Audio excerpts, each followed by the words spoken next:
la operación técnica y como siempre Diego Mayo en la producción. Vamos a escuchar la columna de Luis, por supuesto, porque es martes y ¿qué otra Nos cosa damos mejor ese tenés que gusto. hacer que escuchar a Luis Brustein?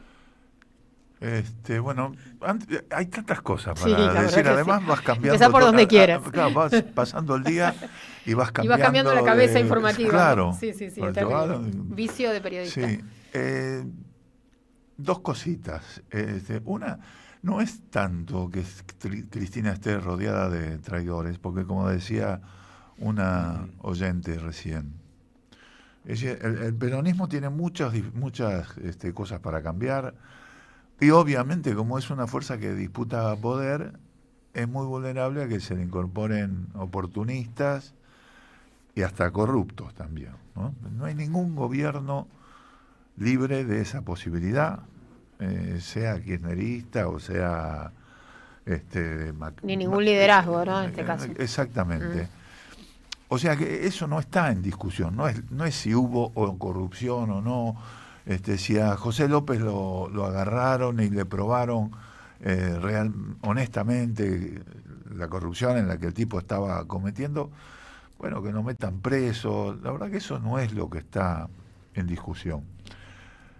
Eh, y hay esto lo digo por una cosa que estábamos hablando antes de el tema de la cobertura que dieron algunos periodistas a Sí. este tema. Que una vez que se conoció la condena, empezaron a convocar a gente como Dalbón, a periodistas que realmente siguieron y estaban muy impregnados del tema, de la causa contra Cristina, y realmente plantearon discusiones, plantearon sus dudas, y hicieron una discusión que realmente era interesante escucharla porque uno veía cuáles eran las objeciones, las reales, ¿no? Que podía haber desde el lado acusatorio. Yo me pregunto por qué no lo hicieron antes. Claro. ¿Por qué tuvieron que empezar a hacerlo recién cuando se supo la condena? Porque si lo hacían antes los hubieran acusado de kirchneristas. O sea, si hubieran hecho lo que están haciendo ahora, lo hubieran hecho antes de la condena, que es llamar a una persona que tiene mucha información y conocimiento de la causa, como son los abogados Claro. de Cristina, y como Sofía Carán o Irina Hauser, que son periodistas que estuvieron en las audiencias, que siguieron la causa desde el principio, que te saben hasta la última coma de los fundamentos de cada fallo. Los tendrían que haber llamado antes si realmente querían hacer un trabajo periodístico. Pero bueno, algunos por lo menos tuvieron la decencia de llamarlos después que se conoció la condena, sabiendo que ya eso no tiene mucho efecto. Otro detalle, Sí. vos sabés que uno es de River y otro es de Boca, ¿no? Al de River, cuando Boca le gana el partido y los de Boca festejan, el de River se pone nervioso y le da mucha bronca ver los festejos del boquense. Y al revés también. Si River te gana y lo festeja y se pone a bailar y te hace... El de Boca se pone nervioso, no le gusta nada. Ahora, si de repente Boca le ganó a un club de cuarta, por ahí, que y se pone a festejar y todo lo demás, al de River mucho no le molesta. ¿Por qué les molesta tanto a estos periodistas el baile de Cristina Kirchner? Es una mujer que teóricamente ha sido condenada, que ha perdido las elecciones en el último momento. O sea, no es Boca quien les ganó el partido, es al revés en todo caso, ¿no? Y en esa situación no tendría por qué molestarlos. Y sin embargo les molesta. Quiere decir que no la ven derrotada. Quiere decir que no la ven arrinconada, no la ven a la defensiva, y ellos se sienten inseguros. Ellos se sienten inseguros por el lugar que tuvieron en esta disputa, ¿no? Y que están teniendo. Porque cuando una situación se empieza a polarizar, no es una fotografía, sino que es una película y cada vez se polariza más. y cada vez te queda mucho menos espacio para tener una actitud más o menos responsable desde el punto de vista de la información. Ese es un punto.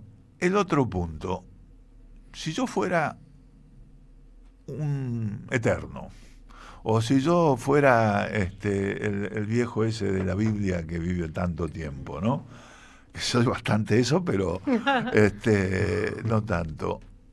Este lunes en el Partido Justicialista se recordó a los bombardeos a la Plaza de Mayo, ¿no? Uh-huh. Se pasó un documental como si los bombardeos estuvieran sucediendo ahora y cómo sería la reacción si esos bombardeos a la Plaza de Mayo, donde murieron 350 personas, la inmensa mayoría civiles que no tenían nada que ver, que transitaban en ese momento por la plaza y fueron salvajemente bombardeados por la aviación de guerra, sí, tanto de aeronáutica como de la Fuerza Aérea y del Ejército. Y es cierto, vos sabés que durante mucho tiempo en el peronismo eso no era una fecha que se tomaba en consideración. Un poco más fue con el tema de los fusilamientos, pero tampoco. Y yo sí, por ahí me acuerdo, yo era muy chico cuando fueron los bombardeos, pero viví toda la etapa posterior del gorilaje, del gorilismo como ideología hegemónica, como cultura hegemónica, ¿no? Y los peronistas lo vivían como algo que era normal, uh-huh, como cuando vos estás en guerra con otro país y ese país que enemigo te bombardea y te persigue y vos decís, bueno, sí, si yo soy es mi enemigo, o sea, el tipo me bombardea. Entonces, porque yo me preguntaba, sí es cierto, ¿por qué no se recordó tanto la fecha esta durante años en que había muchas luchas y había mucha recuperación histórica incluso? Pero este tema, sin embargo, no era tan... Estaba muy oculto, ¿no?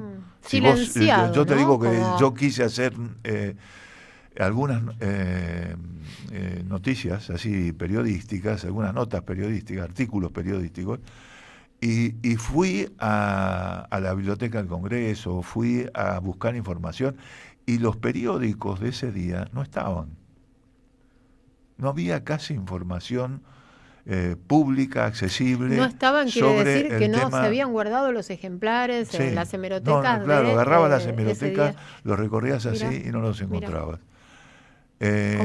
Como un barrer la memoria o si completamente. No, era la información del día y al día siguiente ya no existía la información, ¿no? No me acuerdo. Sí, había una información porque la información estaba, pero era del día, donde no se cuantificaban ni los muertos, ni nada, se decía que había habido eso y que había fracasado. Pero la historia es que yo te digo cómo lo vivía el peronista en ese momento, y por eso lo naturalizaba, ¿no? Era eso, como que había un poder, o sea, el gobierno no era el enemigo tampoco básico, había un enemigo que estaba atrás del gobierno, que estaba muy personificado en las Fuerzas Armadas y en el poder económico, y los políticos que estaban en ese momento gobernaban, según en qué momento, eran vistos como títeres, ¿no? O sea, la gente les tenía bronca, pero no eran los enemigos principales. Había como un enemigo oculto detrás de todo eso. La cara más visible eran las fuerzas golpistas, los milicos golpistas, pero se naturalizaba ese tema por esta idea que te digo, esa sensación que había, ¿no? Que es como cuando vos le declarás la guerra a un enemigo y ese enemigo te bombardea. Y vos decís, sí, me bombardea porque es mi enemigo, entonces yo tengo que luchar contra el tipo que me está bombardeando.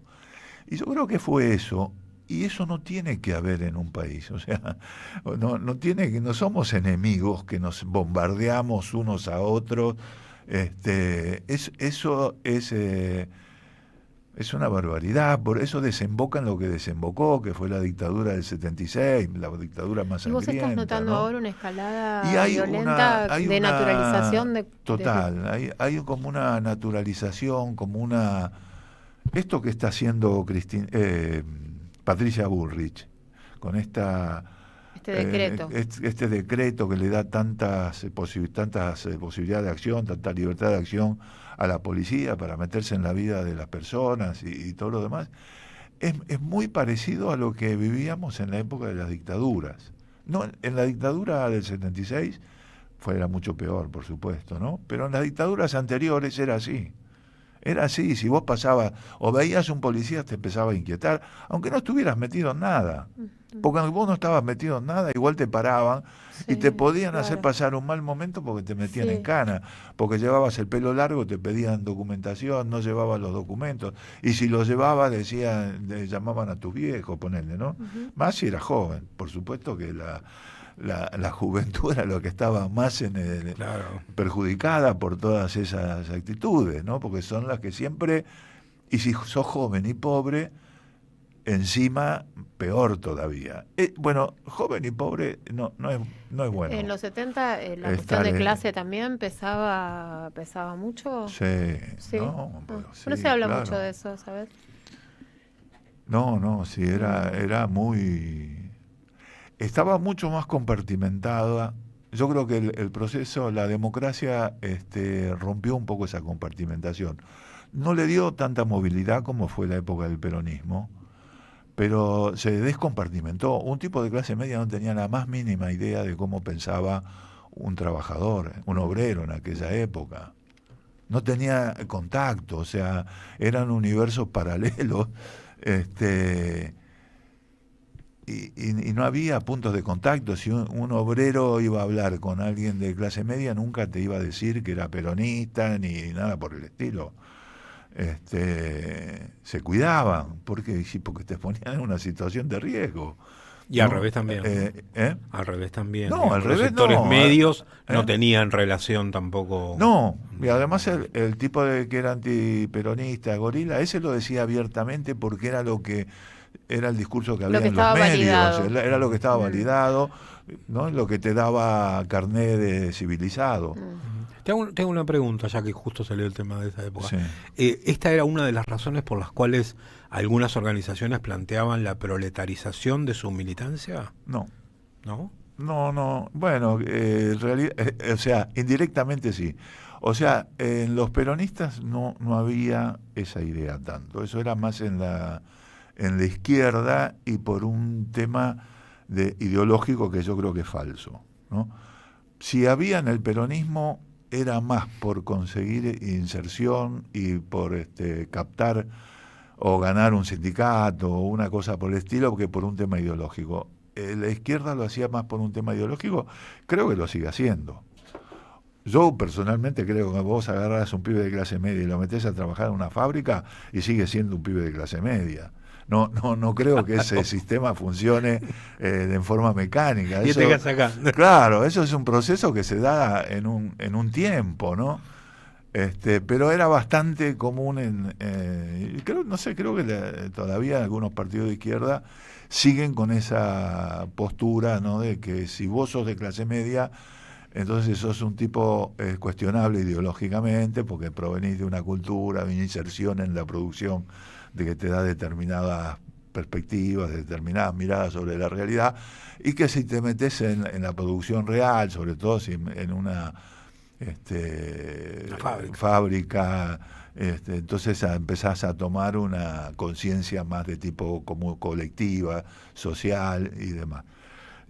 Son fenómenos que se producen, pero en el tiempo, ¿no? No es que agarrás un pibe y el pibe se transforma en un obrero, no, es imposible. Le pones un mameluco y ya está. No, claro. Bueno, y ahora tenemos otro tipo de trabajador, ¿no? Que es el trabajador de las aplicaciones, que no tiene un sindicato, un sindicato que tampoco tiene una cara visible de un patrón, un empresario, alguien a quien ahí plantarle sus reclamos y hacer valer sus derechos, ¿no? Es como negociar con nada, con nadie, ¿no? Es todo abstracto.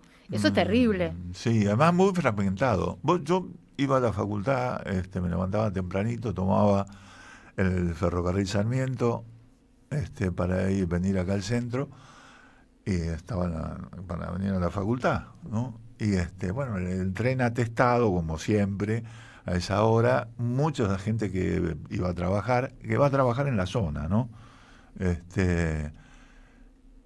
Los laburantes con la Crónica bajo el brazo. No había otra cosa, era todo Crónica, ¿viste? Después había otros, pero era muy clara esa cuestión. Bueno, ahora yo creo que está muy fragmentado eso. No hay una sola forma. O sea, el laburante acceder. leía Crónica. Sí. Y el clase media compraba otro periódico. La Prensa y La Nación. Claro. Ya ahí ya tenías como una identificación. Una idea de quién era el otro, ¿no? Sí, y obviamente que el que leía La Prensa y La Nación tenía cierto desdén por Crónica, ¿no? Crónica, o la revista Hora, creo que era la que sacaba una revista que era muy policial, pero que de vez en cuando te metía alguna cosa política muy peronista, que era una revista así que sacaba cadáveres y cosas así fuertes, muy amarilla, Crónica, ¿no? La televisión estaba en un plano bastante secundario, ¿no? Por eso digo, los medios escritos eran como lo más importante, lo más común. Ponerle en esa época Crónica, con todas las tiradas que tenía, tenía una circulación de 1 millón y pico de... ¡Qué bárbaro! Claro, era así. Y La Nación y La Prensa, muy gorilas. Y cuando vos estudiabas periodismo, te ponían el ejemplo de La Nación siempre. Cómo organizaba la información, cómo estaba planteada la cosa. Claro, que abría con internacionales y bueno, ya con eso... Sí, con internacionales ese era un tema. Antes de las dictaduras, Argentina era un lugar donde había mucha información internacional y buenos periodistas internacionales, tipos que sabían mucho, ¿no? Después de las dictaduras pasaron las páginas internacionales al medio y yo creo que la gente ni las lee. Pero también había páginas que se llamaban de interior, porque con información de las provincias.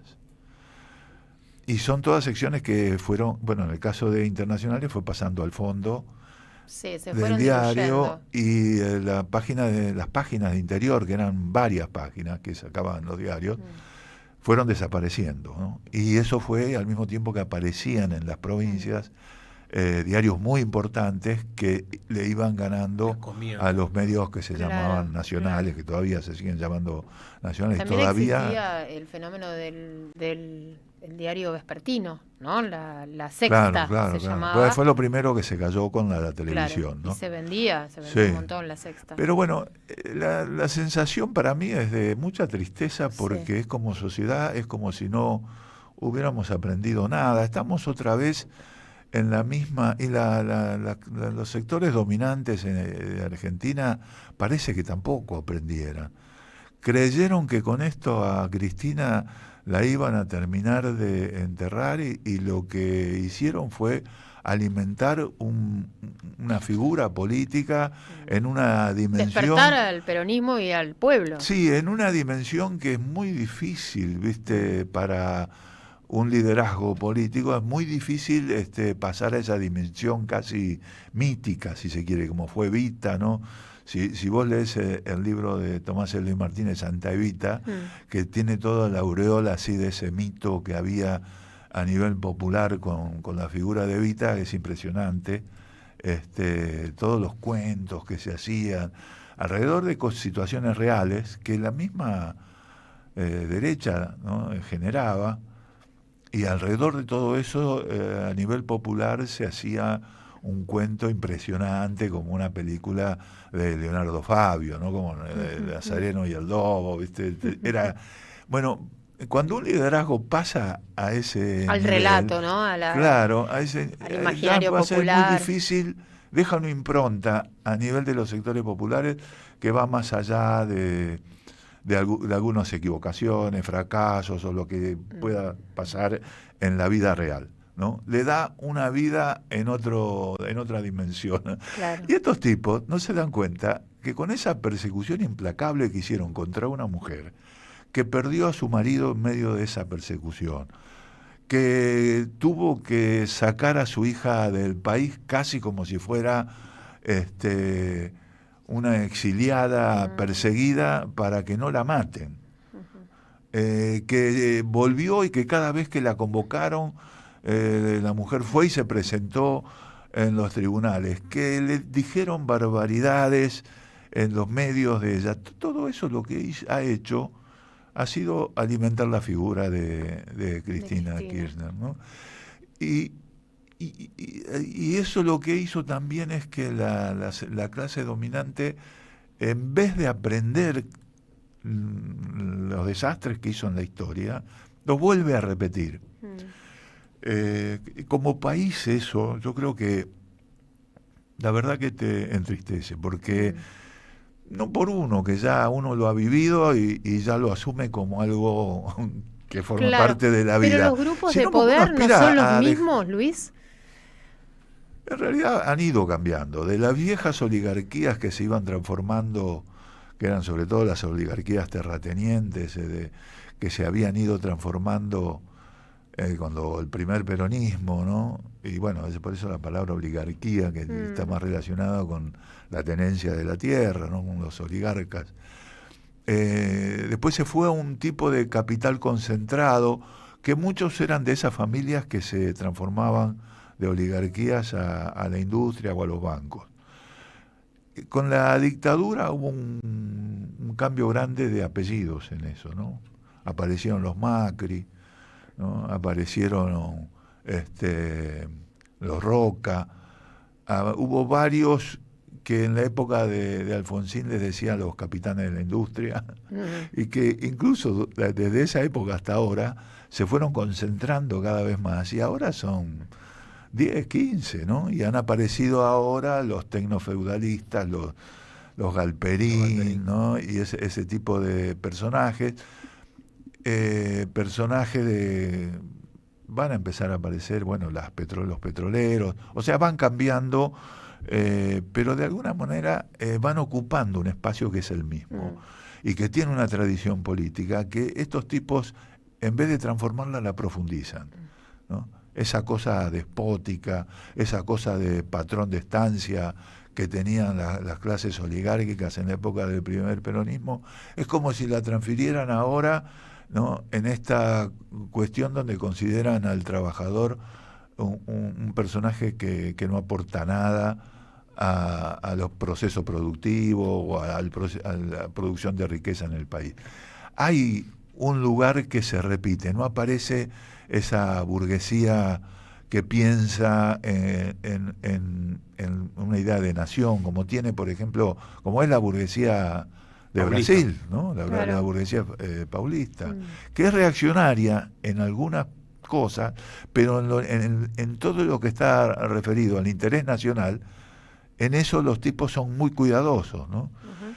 Ellos surgen con... bueno, lo que pasa es que las dictaduras militares en Brasil, por lo menos la última, en vez de ser liberales fueron desarrollistas. Claro. Y tuvieron otra consecuencia a nivel de los grupos dominantes. Bueno, lo que te da tristeza es eso, para un tipo grande que vivió toda esta historia, bueno, uno lo considera ya parte de la vida, ya considera que eso no va a cambiar, hasta que uno ya tiene hasta el vicio de estar en esta historia. Pero uno quisiera que para los hijos y para los... pudieran vivir en otro tipo de país, no en estos idiotas que son voceros de esa clase, que se enojan porque Cristina sale a bailar, o el otro imbécil que pone en un marco la condena, ese tipo de cosas insultantes para tanta gente. Porque no es una cosa contra Cristina eso, ¿no? Realmente está insultando a la gente que es la mitad de este país, por lo menos. Y bueno, creo que el gobierno está tomando nota y mucho, ¿no? Sí. De esto. Y la otra cosa... Pensaba que la reacción popular, tal vez pensaban que iba a ser más tibia, teniendo en cuenta los datos de la abstención en las elecciones que hubo en las provincias, esto que se estaba instalando tanto de la desmovilización, de que nadie traccionaba, bueno. Vos sabés que yo no creo eso. No, yo tampoco. Yo creo que la reacción, yo creo que el gobierno sí pensó el gobierno le pidió también a los jueces que se pidieran, porque la candidatura de Cristina les movió bastante el piso. Uh-huh. Y yo creo que cuando vieron que Cristina efectivamente estaba dispuesta a presentarse como candidata, los tipos vieron que esa candidatura los podía poner en una... porque nada más no tenían quién ponerle para competir con ella. Si ella efectivamente se presentaba como candidata, te digo que hasta ese momento la situación de Cristina era difícil, no era fácil. Sí. Porque había un PJ con mucha tendencia a la dispersión, había una interna bastante molesta, que estaba trabando todo en el principal distrito del peronismo, que es la provincia de Buenos Aires. Hasta ese momento, efectivamente, el peronismo estaba con problemas y demás. Cuando ella decide presentarse como candidata, se le prenden todos las lucecitas rojas al gobierno. Así es. Y ahí yo creo que ellos se suman al pedido, le dicen, bueno, perdida por perdida, que la meta presa.